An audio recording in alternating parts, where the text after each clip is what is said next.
Do you guys have any questions or anything? You do? What took me so long to get to Baltimore? The traffic. No, I'm joking.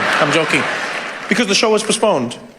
Yeah, so we had some knock-on postponements because I think one was COVID.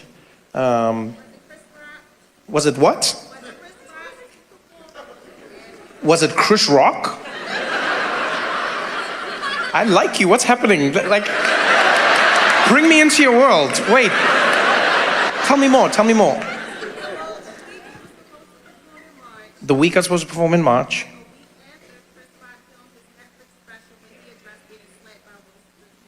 A week later, Chris Rock filmed his special where he addressed getting slapped. Did Chris Rock knock me off? No. I love that you were watching all of this and you were like, ooh. This is amazing.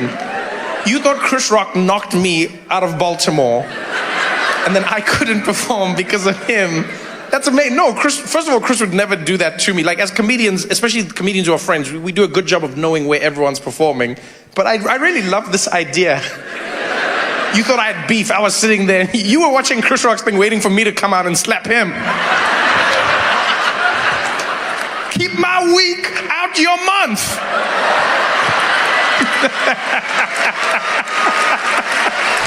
So you from here, and then I'm assuming you as well. Who drove in? It's amazing to hear the difference in pitch. When I said who's from Baltimore, I was like, woo. And then who drove in, you're like, woo. We get to leave. You had a very different tone and pitch.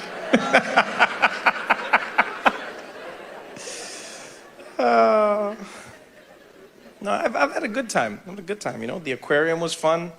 You know, yeah. The aquarium's beautiful. Took like a walk. There's a lot of history out here as well. Like everywhere you go, you're like, damn, that happened here. That person's from here. This thing, you're like, wow. It's pretty impressive. You know, a lot of it historical, but still, you know. No, it is pretty impressive. First black governor. Congratulations. Wait, are you the first black governor or you? No, I don't know. You could have just been telling me that, like, I'm first black governor. I don't know.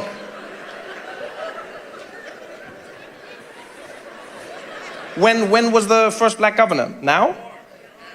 That's pretty wild. Oh, wait, Wes is here? That's here? Oh, damn. Oh, I wondered where Wes was. Okay. Oh, damn. It's pretty wild that in 2023 there's still like first black anything. No, you would have thought by now that would just be like, you know, second. Oh, there we go. Damn, that person's like, he's the second! I am the first! Like how we've got all the governors here. Me, damn you! Don't you dare steal my legacy! You look very tall, Jordan. You play basketball? Football. Oh, okay, that makes sense. You know, there's a weird statistical. It's basically just like a rule in America. Once you are above a certain height, I think it's like 6'5" or 6'6", then statistically you are a pro athlete in one of the sports. No, it's true. It just is. It's like once you get beyond a certain height, it means that you've probably played one of the sports at a high level, college or further. So it's like that's why I asked you the question. So you play football? I did. You did play football, like American football?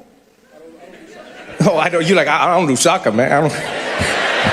I like that. I don't do soccer. Not I don't play soccer. Not I haven't played. I don't do soccer. I loved watching football as a kid growing up, and we never had American football in South Africa, right? But we would see it in movies, and we never knew what was happening. Like it was amazing because we'd like watch it on TV, like, and we wouldn't see the full games. There would just be moments, and sometimes in movies, and then we would try and do it ourselves because we loved American culture. And then we would just like stand there together as kids, and we're like, "You can be, you can be, yep, yep, yep, yep, yep."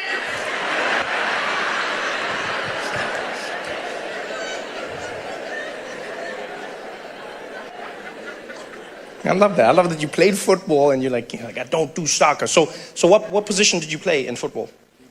Say again? DB. Cornerback. What does the DB have to do with cornerback? How does that work? No, I'm ignorant. Help me out. What is DB? Defensive back. Okay, so, and this is a stupid question, I know. So you're playing on defense. Okay, so wait, help me, because I know, I'm familiar with all the people. I just don't know like the actual like designate. So were you the guy who's like doing this while the other guy's trying to catch the ball?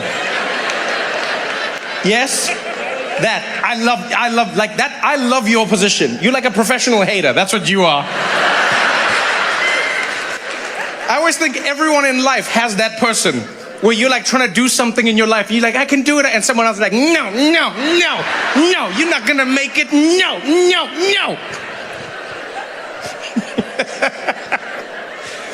It's such a fun position. I actually think that's the best position, because if you're catching, it's stressful. You got to catch the ball. You got to do the whole thing with your tippy toes every time you get it. That's my favorite moment in football. Like, it's my favorite moment, because football has the most range of any sport I've ever seen, right? It's like in the beginning, it's like, hot, yeah, boom, bah. But then when they catch the ball, it's always like, ah. I love that. It's adorable. It's such a beautiful range. It's like a little tippy toe thing at the end. But your job is fun. Because your job, you don't have to like catch the thing. You just have to run really fast and then just like get the guy. I like that. Were you good? Yeah? I like that. Jordan was like, of course. Of course I was. That's a dope sport, man. It's really exciting. It's crazy and scary, but it's fun. It's fun. And so you're done now in life. Not in life like that. No. Don't be like that. What I mean is like no more football. No more. Okay. So I see you here with a lovely lady. Who is this, Jordan? Michelle? I like how you're not like, you don't give her a designation. No, and not in a bad way. Not in a bad way. Watch out for your phone. I like that. I'm like, who is this? And you're like, Michelle? Most people would say, this is my girlfriend, this is my wife. You're like, no, this is Michelle. And I'm Jordan. Your girlfriend. Okay, I wasn't trying to pressure you at all. I wasn't trying to pressure you. How are you, Michelle? You doing well? How did you two meet? Hinge? Oh, look at you. Oh, congratulations. That's a beautiful matchup. What did you like about his profile, Michelle? Say again? His height? Wow. You know what I love? I love how like women can just like say something like that and just carry on with their day. Because like, let's be honest, if like I asked Jordan, if it's like, what do you like? And he was like, her boobs. People would be like, no, hey, boo. Come on, man. Say something else. And you were like, he was tall. I'm picturing you before that moment, Michelle. You were just spending the day in the house, walking around. A few things you wanted hung up. You got on Hinge, and you're like, yep, that's him. That's him. You had flashbacks to your future. All those items in the supermarket you could never buy before.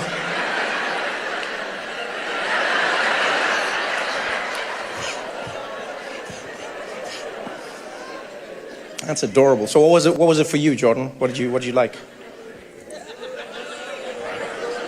Say again? Personality. Look at this guy. Huh? Look at that.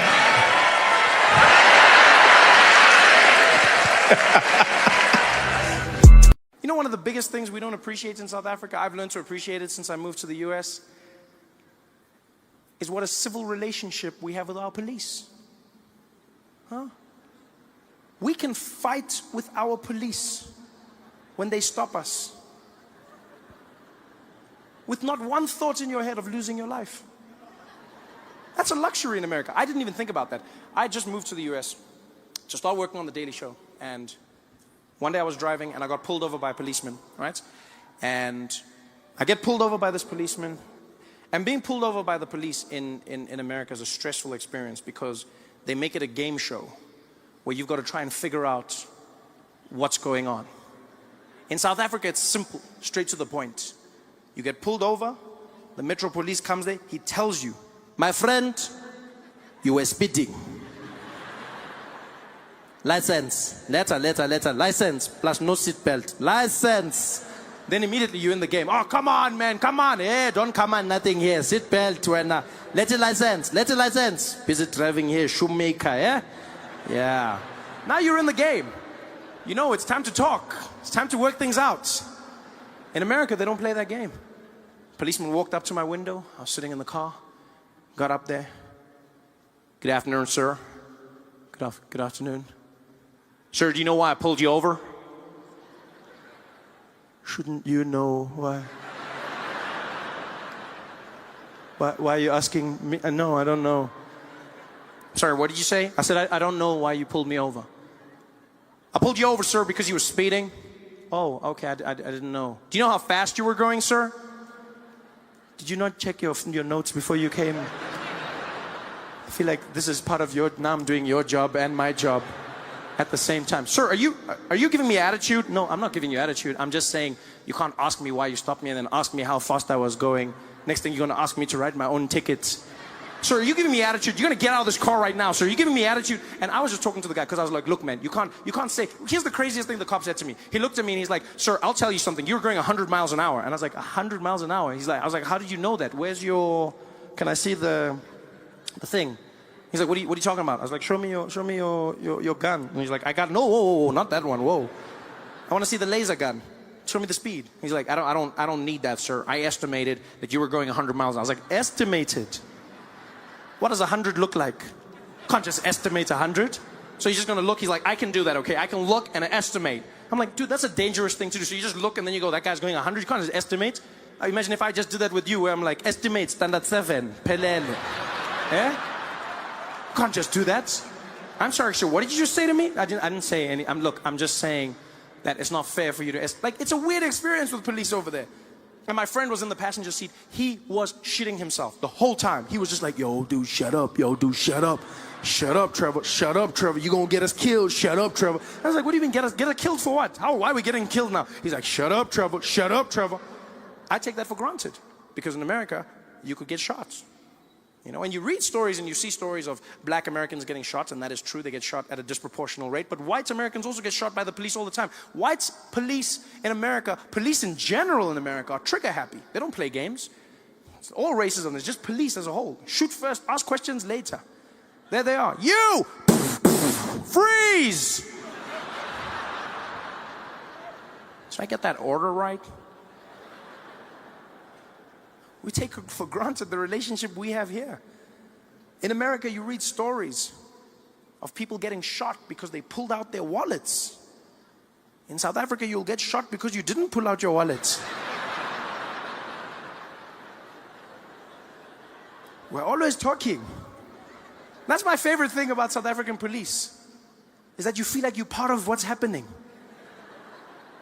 Pull over, the cop comes there. How are you, sir? I'm fine, how are you? Yeah, I'm fine, yeah? I don't know if you saw here. Let me just show you. Can you see here? Check the numbers. Check the numbers. See that one there? Top score. Yeah? See there? Top score, yeah? See that number there, yeah? Yeah. What does that number say? Then you're like, it says 160. 160. Yeah? If it was Pac-Man, you have an extra life now, eh? Yeah? 160. So, what are we doing now? Malume. Yeah, what are we doing now? Malume. Hey, yeah, I know, my man, I know. They feel your pain. We're in this together. I almost feel like we need to send South African police. We need to send South African police to America, just so that Americans can learn what it's like to have a functional police force that's not always threatening to end your life. You know? A police force where you can communicate, where you can air your differences without fear of mortal retribution. Wouldn't that be great to have Americans in sticky situations? There they are at a standoff. The police pull up. Woo! Woo! All right, we're gonna hand you over. We've got a Sergeant Matabula here. He's a specialist from South Africa. We're gonna hand you over. Hello? Hello, sir, how are you? Man, I ain't coming out. Yeah. I'm greeting you. I said, how are you? Don't just shout here. We are talking. How are you? I'm fine, man. Thank you very much for asking. How are you? I'm doing good. Thank you very much. Okay, what's going on here, my brother? Look, man, that shit y'all trying to pin on me, it ain't true, man. I'm innocent. Okay? So just come out and we can talk. Nah, man, I know how this shit goes down. Y'all gonna kill me or I'm gonna spend the rest of my life in jail. That's not true. That's not true. Just come out, we can talk. I know what y'all gonna do, man. I got two options. I'm gonna die or I'm gonna spend my life in jail. There's another option. It involves a cold drink.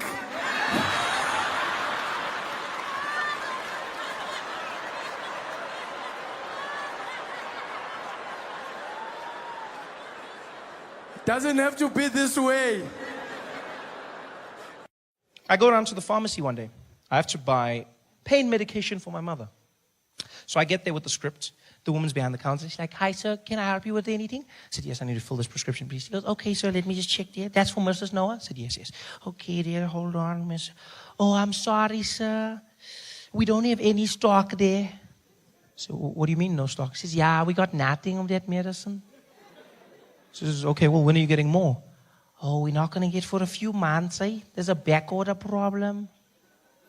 Okay, so what do you... My mom, she needs the pain medication. She says, yeah, I'm sorry. Oh, just joking. Hey, you should have seen your face, eh? I've also got jokes there, Trevor. I'm like, you got jokes? My mom is in pain. She's been shot. You got jokes? This is not the time, but what the hell? It's not funny, lady. This is too soon. This is too soon.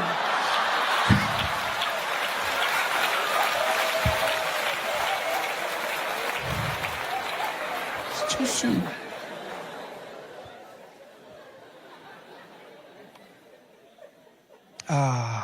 Hospitals. I'm not a fan. Now I had to go back for my surgery, voice surgery, one of the most stressful days of my life. I'm there at 5 o'clock in the morning. I'm sitting in the waiting area. There's a woman who checks you in for your surgery. She's not friendly at all. She's not even trying to make people feel good. She's like, next! We'll come up. You know. Next! It's my turn. I get there. She's like, name? I said, oh, Trevor. She's like, Trevor. Say name? I said, Noah. Noah. Noah? Trevor Noah? I said, yes. Trevor Noah?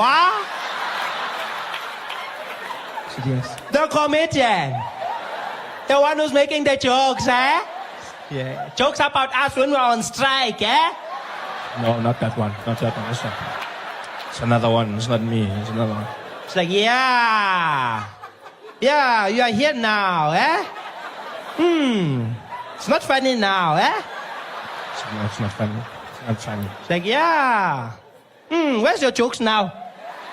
So they're in the car. They're in the... Eh? Oh, nothing. Funny guy. So what you want here? Eh? You got a surgery? Yes. Why are you talking like that? What's wrong? I've got a thing in them. Oh, the voice is broken. Eh?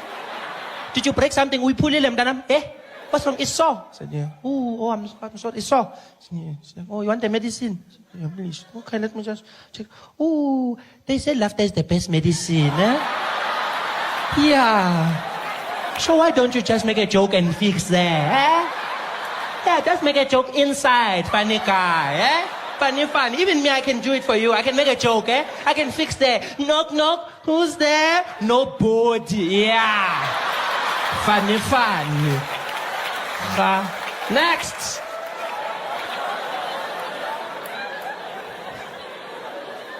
It's not funny. It's my life. Oh, welcome, guys. Welcome. Just in time. Just started the show. Did he just ask you, what did I miss? Why are you guys so late? What happened? Eish. See, patience. Eish. Late. Bit. Eish. Hamba wena, hamba.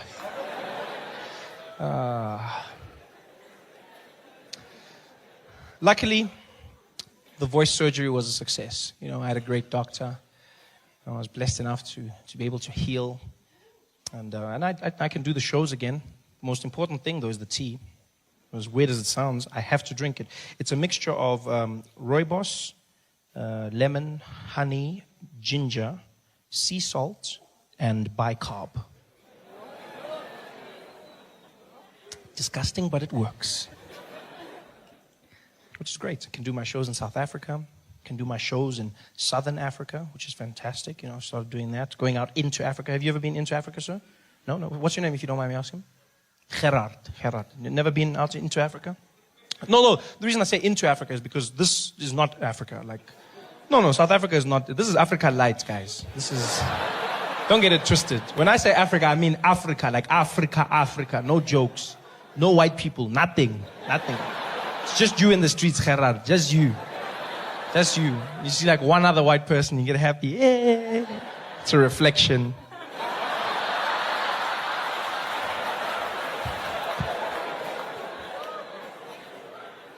I've started doing shows out there, Gerard, you know. Places like Namibia, fantastic. Botswana as well, beautiful.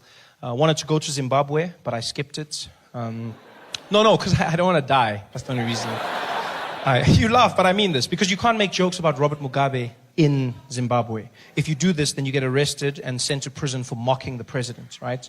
And so I know I would go there and I wouldn't be able to resist. Like, I'd just be like, hey, my style. And then I'm in jail. Which normally wouldn't be such a bad thing, because what would happen in an international incident like that is normally your president would just come there and then he would ask for you to be released and taken back to your country. That's all. But now, I don't know if that guy would come and fetch me.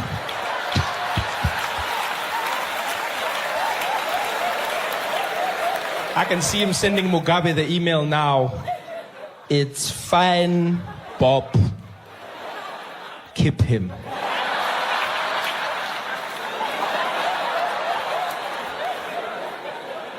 So I'm not taking any chances. Hey there, thanks for watching.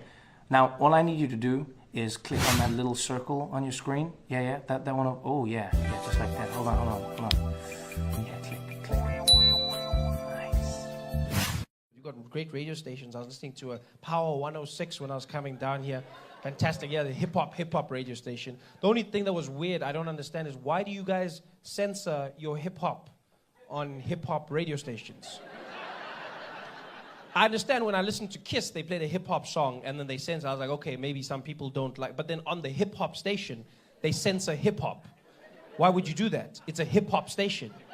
Surely everyone listening to the hip-hop station knows what hip-hop is all about. Like, is there somebody listening to hip-hop who doesn't like the cussing particularly?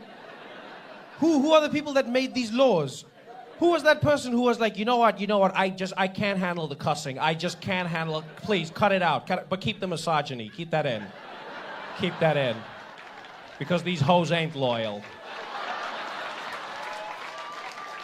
Like, who was that? Because it's the straight, I've never heard anything like, all over the world, when you listen to a hip-hop music station, they play the song the way it is, because that's how it should be, you know, as if it's crass, that's it. You don't like it, that's why you don't listen to hip-hop, that's how it should be. But you can't cut the swearing, you can't cut out the cussing, you can't censor hip-hop. That in itself is defiling what hip-hop is, because hip-hop was a manner of speaking out. It was speaking out against the establishment, against the man. That was. I mean, these days it's changed. It's more about cough syrup and strippers. But back in the day, it had that thing. You were speaking out.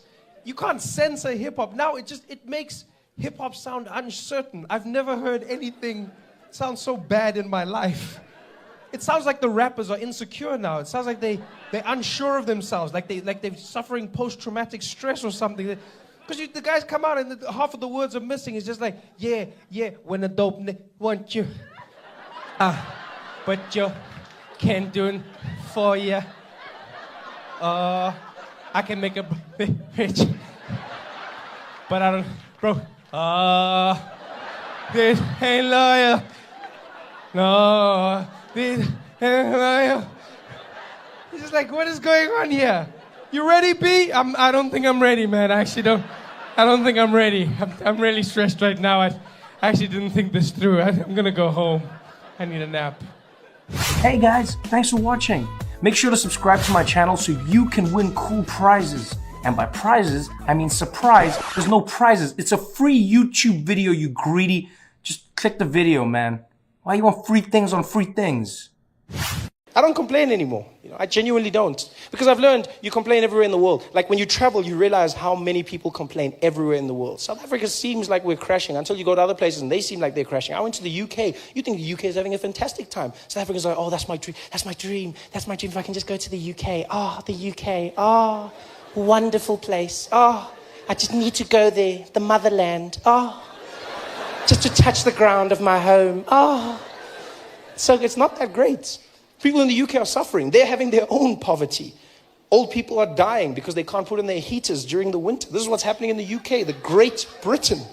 People are suffering all over the world. In America, they're complaining. They're going, there's racism at the highest level, segregation, black people being shot by police. People are complaining everywhere. I go, we have our problems. At least I understand them. At least I understand. I don't complain, I'm not saying people shouldn't complain. People will complain. Like white people will always complain. We know this, No, and this is because white people are good at complaining. You have it in your blood. You see it from white people. Like when they're born, they have it. Like white babies don't cry the same. Other babies are crying like, White babies are like, why? Why? Why? Why? Why? Why? White people have it in their blood. It's part of who white people are. And it's just the thing. It's not a bad thing. It's just a thing, White people are so good at complaining. They've got different techniques of complaining. It's not just one style of complaining. Some of them will complain on Facebook. Some of them will complain on 702. My favorite type of complaining white people do is the silent complaint. That's my favorite. The silent breathing complaint. That's the best one ever. Yeah. Where they just breathe out really hard. I love that. You see them everywhere just doing that.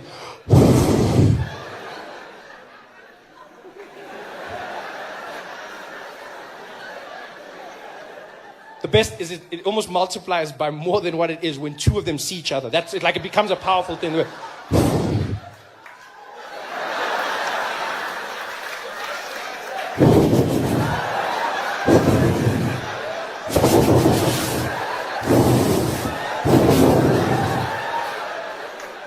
don't even understand why do you breathe out your anger? That's all white people. That's why Cape Town is so windy. It's just so many white people at the same time. That's all it is. But I've learned people complain overseas. I understand, everyone complains.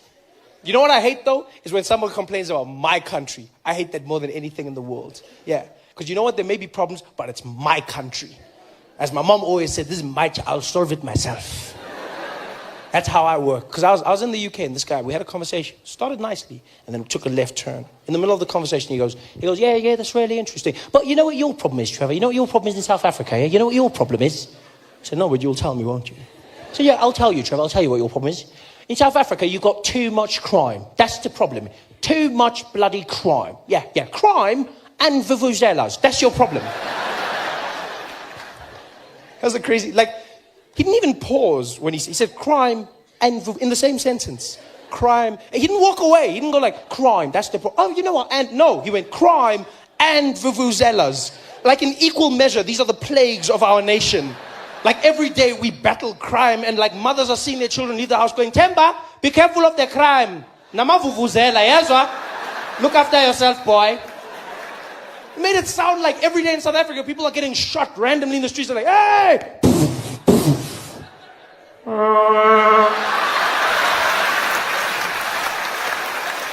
Crime and really? And vuvuzelas? When the hell did the vuvuzela become the most hated instrument in the world? I don't understand how this happened. I don't understand how we allowed this to happen as South Africans. We just bowed down to the world. They're like, oh, the vuvuzela horrible. We're like, we're sorry. So no, I will not. I stand up for my vuvuzela. You know why? We don't have a vuvuzela problem. We never had a vuvuzela problem. Because before 2010, there was no vuvuzela problem. After 2010, we haven't had a vuvuzela problem since. Yeah. During the World Cup, we didn't have a vuvuzela problem. We had a foreigners blowing vuvuzela problem. That's what we had. In South Africa, we should have a thing where you have to have a license to blow vuvuzela. You can't just come here not knowing vuvuzela etiquette, blowing it randomly. The English fans, the Spanish fans, middle of the day, there they are, 9 a.m. What are you doing? It's so much fun. It's wrong. What are you doing? It's fun. But it's my dad's funeral. Yeah, but still, it lightens the mood, doesn't it? We'll miss him. Like, what the hell are you doing? These guys blew Vuvuzela. Then the world was like, oh, South African Vuvuzela. No, South African Vuvuzela in the wrong hands. That's what it is. That's what it is. Vuvuzelas don't make noise. People with Vuvuzelas make noise. It's the wrong people. You know who should be blowing Vuvuzelas? Qualified, skilled practitioners. Chiefs and Pirates supporters. That's who should be blowing Vuvuzelas. Because there's never a problem with them. You watch them at those games. You watch them. There's always one guy in the corner. One guy. A mysterious man. You don't know where he's from, know where he's going. He almost just pitches up in the stadium by himself. And there he is with his vuvuzela. He's got those little mining hats that they've designed. You know, his uniform is like the Pirates logo, but it's painted on his stomach. He doesn't wear a shirt. And you know those stomachs that are hard, but it doesn't look fat. It looks like it's full of confidence. And those guys stand there and they blow their vuvuzelas in the corner by themselves. It is the sexiest thing you've ever seen. That vuvuzela will speak to you. That guy's just there in the corner.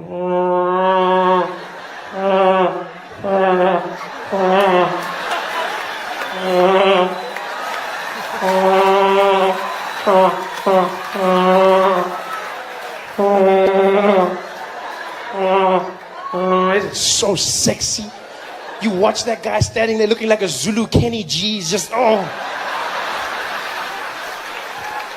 How are you going to hate on the vuvuzela? That's the best instrument in the vuvuzela is us. That's the sound of Africa. That's, you know, that's what I picture out on the Serengeti. On one of those like National Geographic shows. David Attenborough commentating. And as you look out, far into the distance of the African bushveld, you can vaguely make out the silhouette of the South African vuvuzela.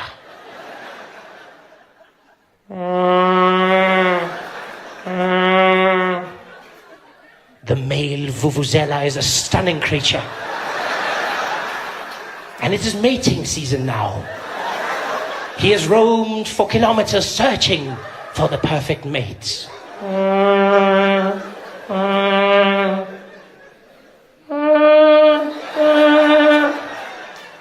He has found her. The two vuvuzelas slowly begin the mating ritual.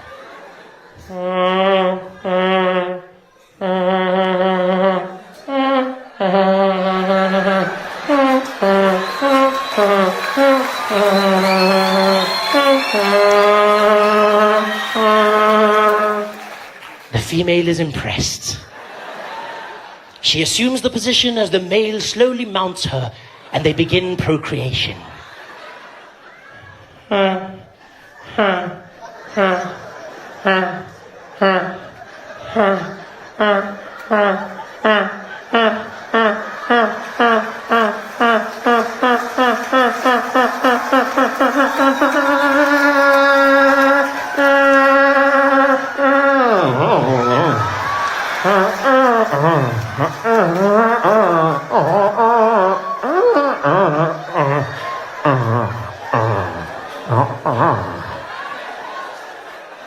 The male is finished. He slowly moves away from the female. She seeks out for his approval and affection.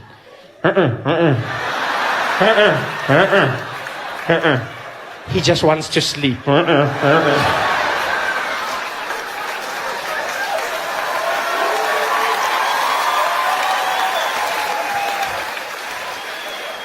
are you gonna hate on the vuvuzela? I love that.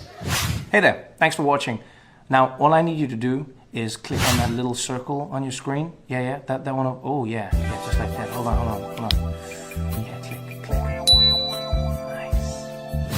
It's so weird to see our prejudices, you know, the way people are labeled in the media, you know, in society. And it's not just Muslim people, you see it with black people as well. You know, people saying these things like, you know, I remember when the riots were happening in Baltimore, people quickly jumped, these thugs, these are a bunch of thugs running around, these thugs. You know, I'm starting to think black people like crime. That's what I'm starting to think. Is that the only way they can deal with it? Black people like crime. No. Black people don't like crime. Because you know who's not a criminal? Most black people. Yeah, most black people are not criminals. Black people hate crime just like everybody else. It's not like black people are cheering crime on. It's not like they're watching a black guy do some shit like, yeah, Darnell, you steal that shit, man. You steal that shit. Yeah, no. When black people see a black person doing a crime, they also looking at the person like, that nigga crazy. You've got to fight the act, not the face. Not a face that you put to, it's not the same thing. And everybody has it, you know? If you're a Middle Eastern and you do something, if you're a black person gets shot in a bad neighborhood, the first story they always lead with the same thing. And today in Compton, a man was shot in what is suspected to be gang-related violence. It's always gang-related violence. They never say it's anything else. Never just two guys, gang-related, probably gang-related. Why do you say that? Well, because, you know, in this area, there's hip-hop. Why is it gang-related? It's always it doesn't matter who it is. Could be two kids. Someone got shot. A 3-year-old was shot today by a 4-year-old in what is suspected to be gang-related violence. But they're kids. Yeah, they recruit very young. Wasn't a mistake? No, it's not a mistake. It's never a mistake. But if it's in a rich neighborhood, the story changes. Because you'll never hear them reporting the same thing about the Hamptons. And today in the Hamptons, a man was shot in what is suspected to be gang-related violence. The Burberry gang has been known to operate around these parts. And recently, they never say those things. In fact, you're more likely to see the police commissioner going, we've just conducted an investigation. We found out that a firearm was discharged earlier today, and a bullet left the weapon, penetrating a victim, and we're going to investigate whether it was misfired or I'm sorry. Did you say did someone shoot the gun? Well, we're not ruling anything out right now, but we're checking to see if there was a mechanism failure or what about the person? Well, we don't think that this was intentional. We don't. So wait, we live in a world where you'll investigate a gun before you investigate a rich white man? Is that what you're saying? No. That's not what we're saying. But I mean, you must remember the gun is black. But that's not the point. The point is,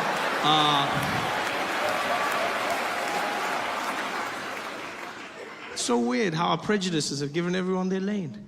Middle Eastern does something, they're a terrorist. Black person does something, they're gang-related, they're a thug. But if a white guy walks into a church killing 9 people dead, what do they lead with on the news? And today, in an isolated incident, a lone gunman walked into a church, opening fire and killing 9 people. It's always a lone gunman. Yeah, a lone gunman with no ties to society whatsoever. They always separate him as quickly as possible. I love how they do that. He kept to himself and was notoriously unfriendly. He had no friends whatsoever. No friends, really? No friends? Not even one? Not even one? No friends? Like, not even on Facebook? No, everyone has friends on Facebook. Come on, you tell me the guy had no friends. It's almost like as the shooting happens, everyone's like, what, Dylan? Unfriend. What do you love about India? I love many things about India. I went for the first time this year, and it was you know what I love about India is that it exceeds so many of the expectations that people have put on it unfairly. You know, people are like, oh, India, oh, it's really shit, and it smells everywhere, and it's like, no, there are parts of India that are not great, many parts of India that are beautiful, developing, growing, some of the best food you will ever have in your life, some of the richest history you will engage in. India is phenomenal. I will say this, what I didn't love about India, because I wasn't prepared, is that, like, I'll warn you, I'll tell you something no one told me before I went to India, and that is, any idea you have of your personal space, just let it go. Just let it go. Doesn't matter what country you're from, like, personal, just let it go, relearn it. Yeah, because India truly makes you grapple with the idea of where do I begin and where does someone end. It's a spiritual place. I've never been to a country that is so packed in my entire life. Like, it is packed in India. Like, we throw around 1.5 billion people. Oh, they've got 1 billion. No, they've got 1 billion, like a billion, like they've got 1.5 billion people. India's no joke. No joke. And it's everywhere. Everywhere. It's people everywhere. Cars everywhere. You've never seen traffic until you've gone to India. Like, here people are like, oh, the traffic's really bad today. This wasn't traffic. This wasn't traffic, London. This still had hope. Yo, India's no joke. No joke. You just sit in the car, you don't move, nothing. You're just like there, and then a cow overtakes you. She's like, was that a cow? Yo, India's on another level. Everyone beeping. No one moves though. No one moves. I don't even know why the people are beeping. Everyone's just stationary like beep beep beep beep beep beep beep beep beep beep beep beep beep. It's so much honking that honking doesn't mean anything. It's just honk beep beep beep beep beep beep beep beep beep beep beep beep. Like if you cross the street, you get hit. Ah, beep beep beep beep beep beep beep beep beep beep beep beep. It's crazy. There's chaos. You're driving. We were on the highway. I'll never forget this. We're on the highway. Do you understand what a highway is? You know what a highway is? Yeah? The road where we all drive in the same direction. Someone made a U-turn. They made a U-turn and then just drove. The traffic wasn't really moving. And then they clearly were just like, well, I don't want to do this anymore. And they turned around and they drove against the traffic. We were in the car panicking. We were like, yo, what is he doing? And then the driver, he was like, he's going the other way. And we were there like, yeah, stupid us. I mean, of course he is. So sorry. India was wild. India was wild. Yo, if you know how to drive in India, you know how to drive anywhere. The cars are coming at you, all directions. The lines don't mean anything. Road markings mean nothing. Traffic lights are just a suggestion. I had to like re-traumatize myself with all of this. Like here in London, I'm the only idiot like crossing the street when it's red. Everyone looking at me like, what are you doing? The colors. I'm like, yeah, I was in India. India, those colors mean nothing. It's almost like they saw the lights in other countries and they came back and they're like, we have to build traffic lights. It's like, okay, what are they for? I don't know, but it makes the intersection diverse. Totally understand. Yo, India was wild. Let me tell you something now. India was what I have never been in a place like India in my entire life. This is how close the cars were. This is how close. Right? The cars, everybody is playing a game of chicken. Everyone. Every car is an inch away from another car. Every single car, an inch away from the other car, an inch away from the other. Like everyone is almost touching. I didn't realize how close each car was until I was on a FaceTime with a friend of mine. He calls me, he's like, yo man, how's India, what's happening? We're chatting. And then he goes, oh well, at least you're making friends. And I was like, what? And he's like, yeah, who's your friend? I was like, what are you talking about? And then you know how on FaceTime, your picture's small, right? Yes. I blow up my picture, he's seeing. And then I realized that there was a bus that was so close to us. It was so close to our van that there was a guy in the bus who was just in my FaceTime the whole time.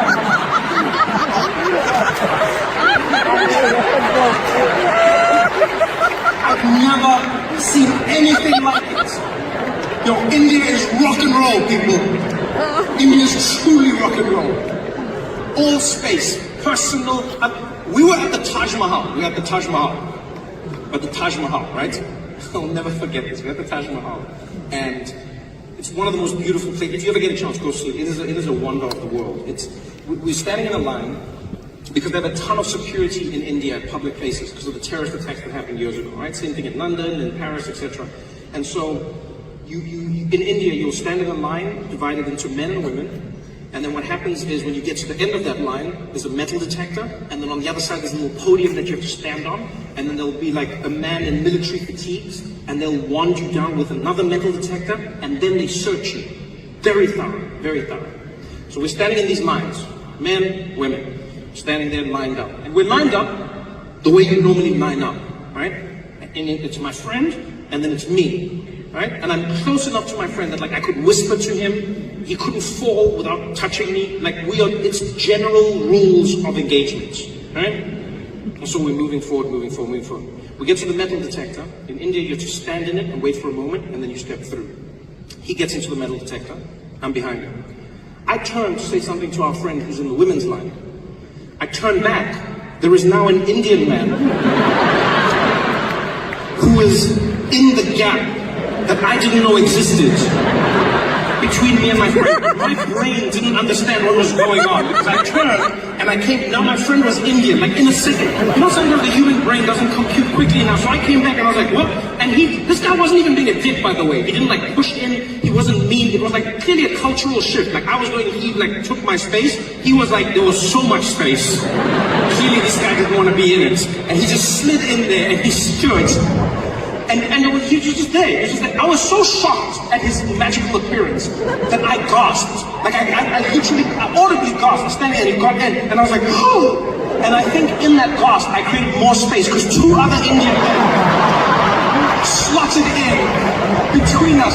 Yo, London, I have never seen anything like this in my life. Like in the space of one, there were four. Like literally, all of us, all touching. We're like connected as human beings.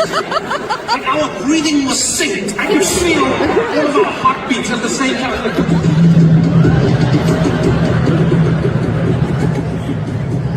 I've never been that close to other men in my entire life. Ever. If I was in Uganda, I would have been arrested. Let me tell you something.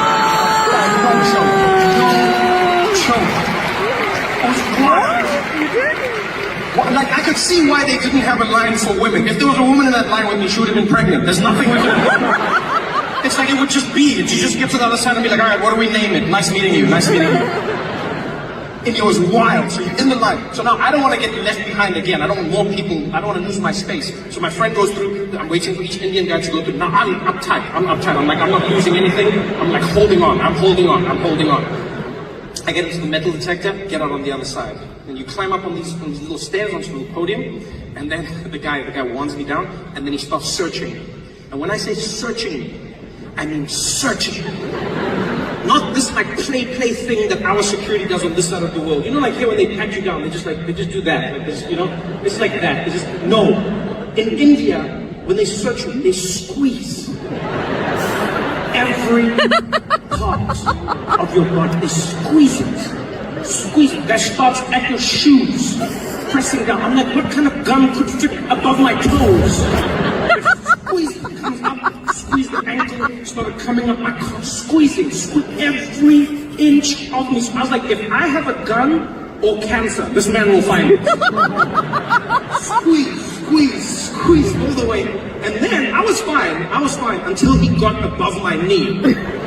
I was like, okay, now it's a little, do you know what I mean? He was like, everything below the knee is business. And then above the knee, I mean, you start catching feelings. Do you know what I mean? Yeah, because like, he was like squeezing, and he starts coming up my leg, and I'm a little ticklish, and I'm like, whoa, hey, whoa.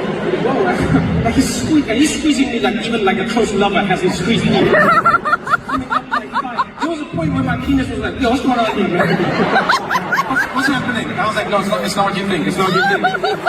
He's like, what are you doing? I thought you were going to the Taj Mahal. I was like, I am in the Taj Mahal. Are you doing this without me, Trevor? I was like, I swear to God. I'm coming out. Like, you don't come out now. Don't come out now. This has nothing to do with you. Don't come out now. I promise it's not what you think. I'm like, okay, but I feel like it's happening. It's not happening. It's not happening. This guy's squeezing my leg. He's coming up my leg the whole way, squeezing. And then he comes up my thigh. And then at some point his hand is in this crack here, like in this, you know what I'm saying, like deep in there, he's like up there, and he's cradling all of it, so holding me tight, and you know like the gap, like just before the business begins, you know what I mean? And he's in there and he's holding my leg, and I'll never forget this moment, never till I die. He's holding my leg and he looks up at me. And he looks up at me from a position where he should have no power. He should have none whatsoever, and yet somehow he's managed to maintain all of it. And he looks up at me and he's like, where from? I said, what? And he's like, where from?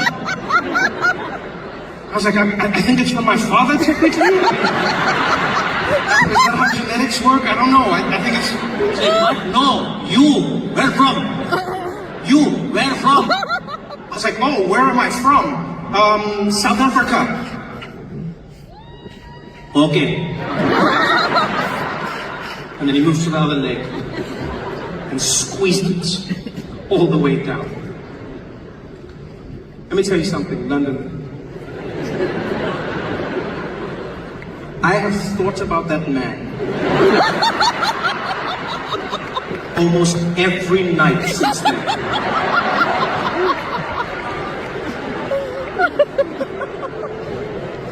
The way he touched me, the way he talked to me, the question, like, why that question? Why then?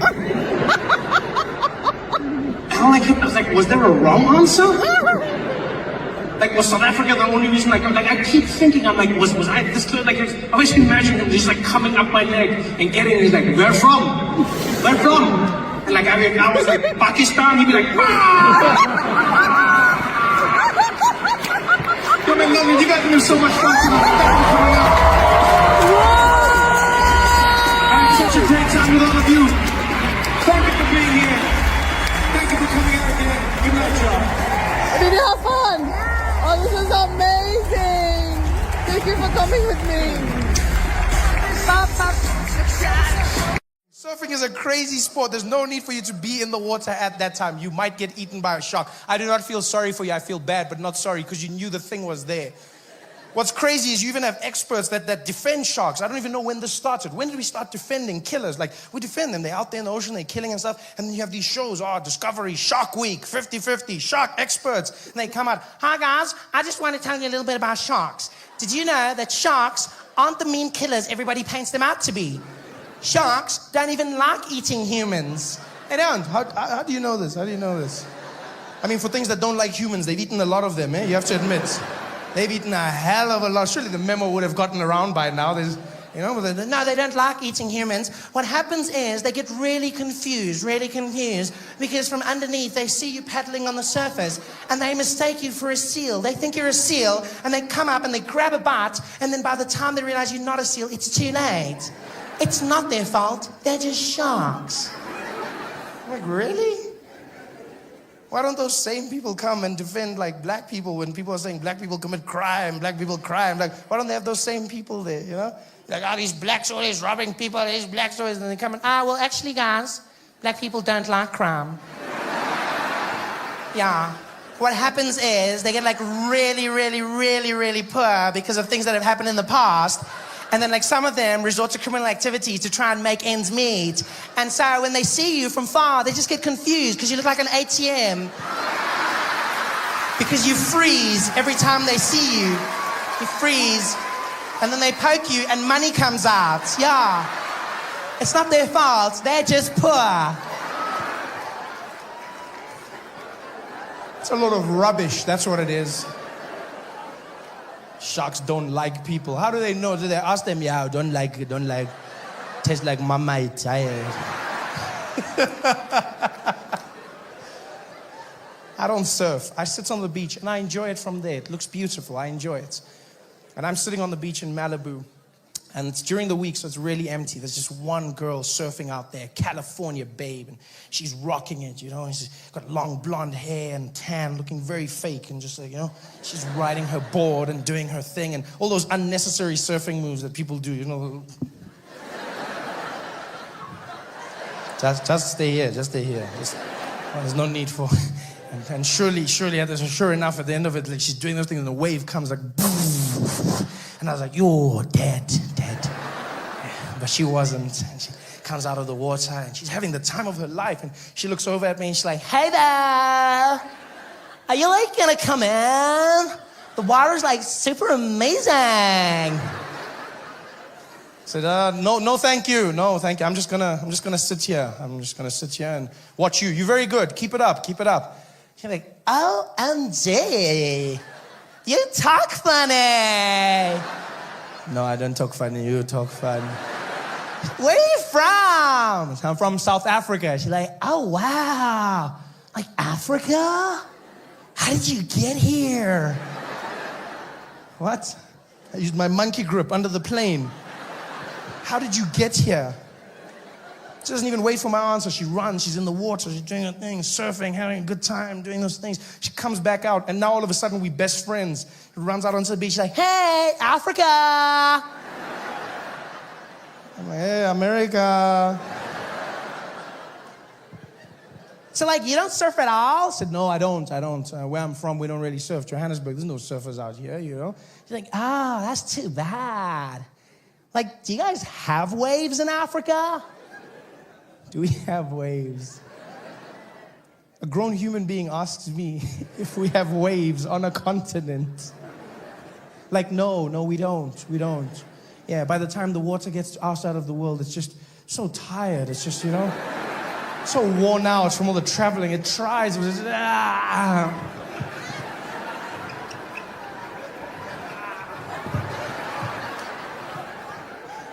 we have waves. She's brilliant. She says this and she runs back into the water. And every time she goes out there, it's like she comes back more stupid. It's almost like she's fishing for stupidity out there. It's almost like there is a shark. She's like, yeah, ask him this now, ask him this, ask him this. Because she comes back, and I'll never forget this. Till the day I die, I will not forget this conversation. She comes back onto the beach, and she stands next to me, and she's taking off her wetsuit, and she goes, so, like, Africa, can I, like, ask you a question? I said, yeah, go ahead, go ahead. If you're, like, from Africa, have you, like, ever had AIDS?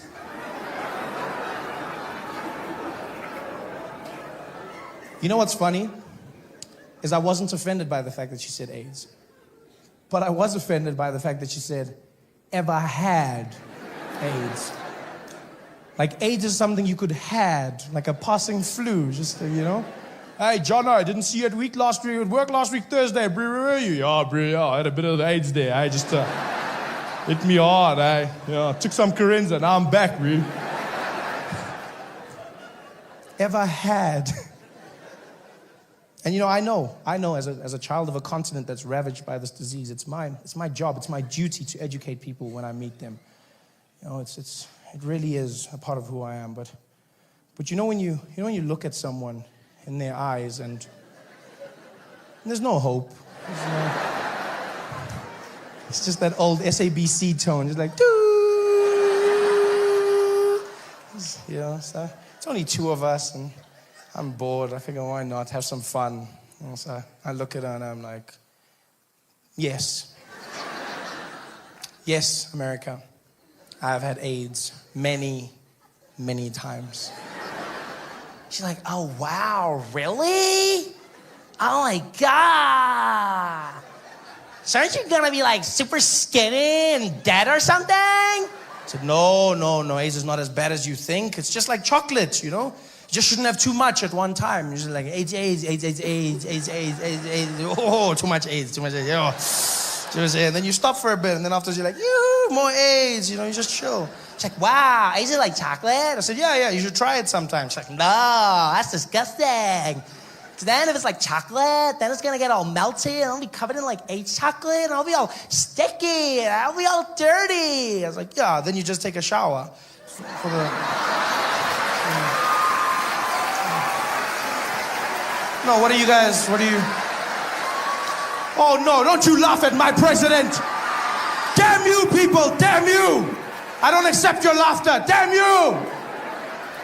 Don't you laugh, this has nothing to do with that great man. Turning my jokes against me, no. I will not participate in this madness. How else do you get clean? Hey there, thanks for watching.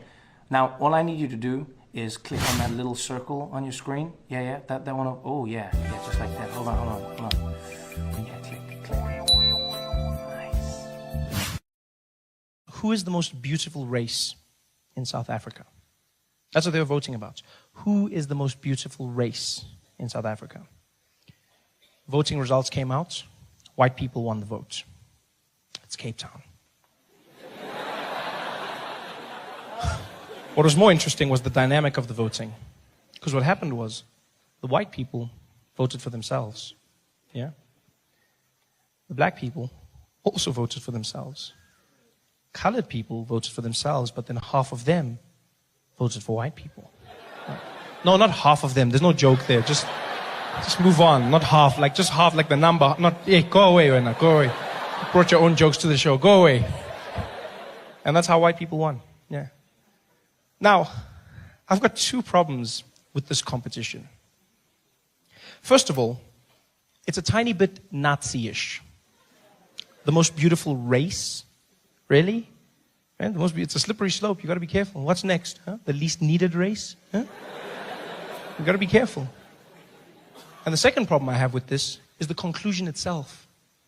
How could anyone make such a decision? There's no such thing as the most beautiful race. All women of every race can be beautiful. There's no such thing as the most beautiful race. Because facially, every woman has different features. You can be beautiful no matter what race you are. Yeah, women all can have beautiful faces. Women can all have beautiful boobs. That's just the standard thing, you know. All women of every race can be beautiful. Yeah, and I know some of you are sitting there now going, oh, Trevor, yeah, but I've never seen a beautiful Aborigine. Yeah, but you know what you say? You say yet. That's what you say. Yet. Because you haven't seen all of them, right? And plus, it's not always about looks. Yeah. Maybe Aborigine women do special things. Yes, maybe they'll just like jump on top of you and just be like, bow, wow, wow, wow, wow, wow, wow, wow, wow, wow, wow, wow, wow, wow. And you're like, oh yeah, oh yeah. You don't know. But all women of every race can be beautiful. There's just differences amongst them. That's why I feel sorry for people that don't go out there and explore, you know. You know how many people are out there that can't find someone of another race attractive? I feel so sad for them. I've got friends like that. Can't find other races attractive, black and white. My friend Barry always busts himself. He always says the weirdest things. He used to be like, Trevor, that's like I saw Beyonce at the MTV Awards last night, eh? Did you see it? Yeah, I saw it. Bro, she's hot, eh? Like, yeah, she's hot. Like, yeah, bro, like if there was one that I'd do it with, eh? One what? Singer, bro. One singer. Yeah, one singer, bro. Oh. Why would you not want to explore? Oh, so many options out there. So many different things you get, you know? I just don't understand the white, the most beautiful. I mean, I can see where you'd be coming from, maybe, you know, because white girls, stunning legs. I've always said this. White women have the most beautiful legs in the world. Perfect legs. You know, it's got the right shape and got like the muscles and the thing. You see it and then their calf just stands where it should and it's just, you know, oh, it looks like a transformer. It's just, you know, oh, just, then they got their legs. Have you seen them when they walk in their heels? Just, oh, they've got that thing and you're just like, what? I was in a pizza place the other day at midnight after a show and this woman came in and her legs shut the place down. Everybody, people were chewing quietly. She went to the counter. We didn't even see her face. We just saw her legs. She stood there at the counter. All of us are looking. She was so, just the legs alone was stunning.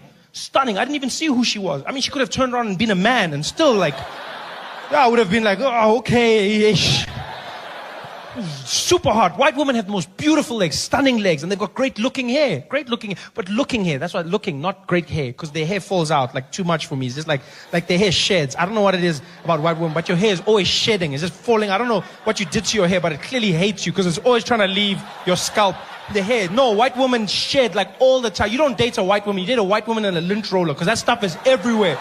It's on your clothes, it's on the floor, it's just like in the sink, in the basin, on the shower, it's just in your bed. If you have a white woman, the worst thing in the morning, it looks like you were wrestling a Labrador at night. It's just like fluffy, just hair everywhere. Ah, man.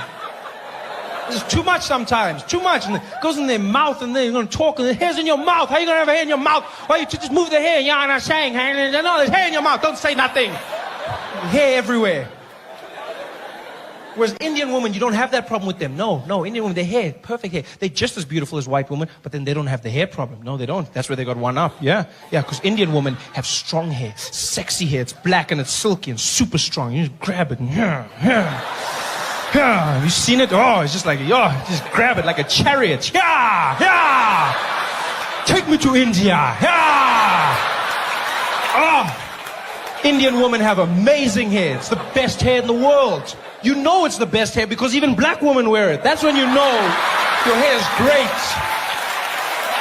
When you get other people to wear it. And it looks just as good on black women. It's just as silky, just as straight, just not as strong though. You can't be... Don't touch, yeah? Don't touch. It's just now you're there, the chariot, the steering wheel will come off. Romance gone.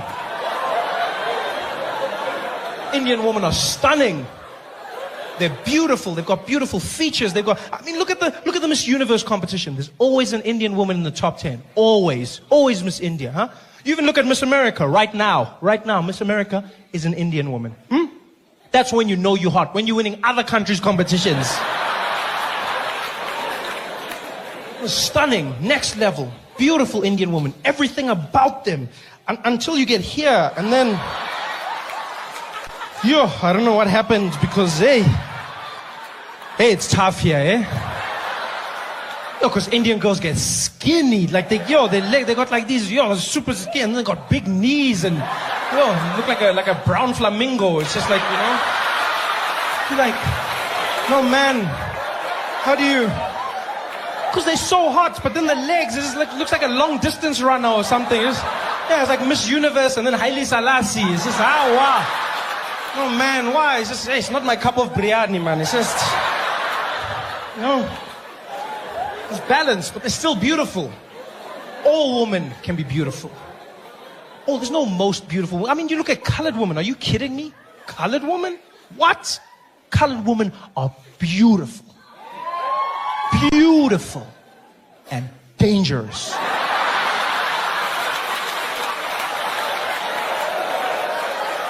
Colored women are like blood diamonds. You want them, but you might not get out alive, eh?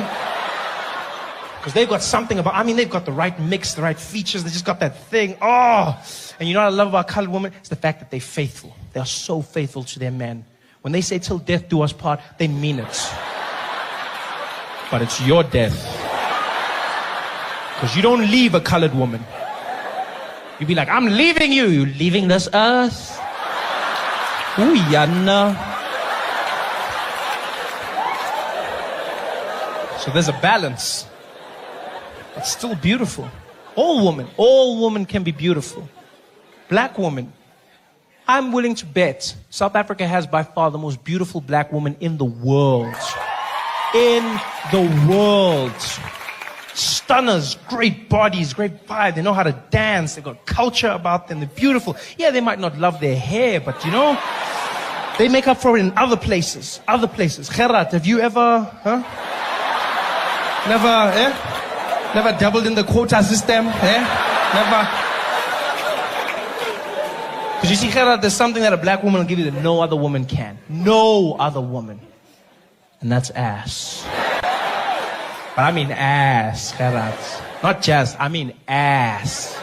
Black women have ass. Beautiful ass. Life-changing ass. No other race has that. None. Indian women don't have ass. No. Colored women will have a bit here and there. White women have got flat asses. Just like, there's nothing there. It just goes flat. Some of them, it's even worse. It goes in. Have you seen that? What the hell is that? It's like anti-ass. It goes the other way. Looks like the Apple logo. What the hell happened there? And then they insist on wearing those costumes, and they'll be at the beach walking around. Hey boys, hi boys, ha. And then the costume, they turn around, but then it's just hanging because there's nothing to hold on to. You see the costume is panicking like, there's no support structure. The costume just hangs. And then they come out the water, and then the beach sand gets caught on the costume. Have you seen that? Yeah, and then it looks like they shat themselves. Hi boys, hi. And you're like, lo muntu skakele, man. One ass, man. The legs, but have something. White women just don't have ass. Well, not all white women. I must qualify this. Not all white women, because Afrikaans girls, hello. Those Lizzles and Marikis. I've seen some ass on Afrikaans girls. Like proper, like almost black ass, basically. It's so ironic. I think God did it on purpose, just to punish their dads for apartheid. Just like, bah! This will bring you together. Stunners. But there's nothing like black ass, real black ass. And I know a lot of guys are scared, Gerard. I know a lot of guys. A lot of guys are like, but Trev, I want a black woman, but prove that ass sometimes. Like, it's just really like that. How do you handle it, How do you handle it? And that's the thing. You don't handle it. It handles you. Yeah, just get in there. Let it do its thing, like autopilot. So just, And some guys go, but my problem is it's just too big for me, It's just, no. There's a difference between big and black. You gotta understand that. Black is about shape. Yeah. There's a big difference. People don't get it. Because like white girls, a lot of them will have those sad asses. Just like, oh. Whereas black girls, they fill the underwear out. See it, stretch the fabric, make it smile. It's all about the shape. I don't like big. I won't lie. I like medium to small, That's me. Medium to small and firm, but not too firm. Sometimes it gets too firm, it's scary, Yeah, it'll hurt you. You spank it, it'll spank you right back. Just getting like, pa, pa, whoo. Whoo. That's me though. Oh. Some guys like it big, and I know why, because it's fun. It's fun, it's got a rhythm, it's juicy, you know? You can get lost in that. Oh, yeah, I've seen that. You just give it a spank, you see that little wave that goes to the other side. Ooh. If you're fast enough, you can catch the wave on the other side. Pa! Pa! Pa! Oh! She'll be there like, 15 love. Ah! All women can be beautiful. Get that out of your mind. Explore a little.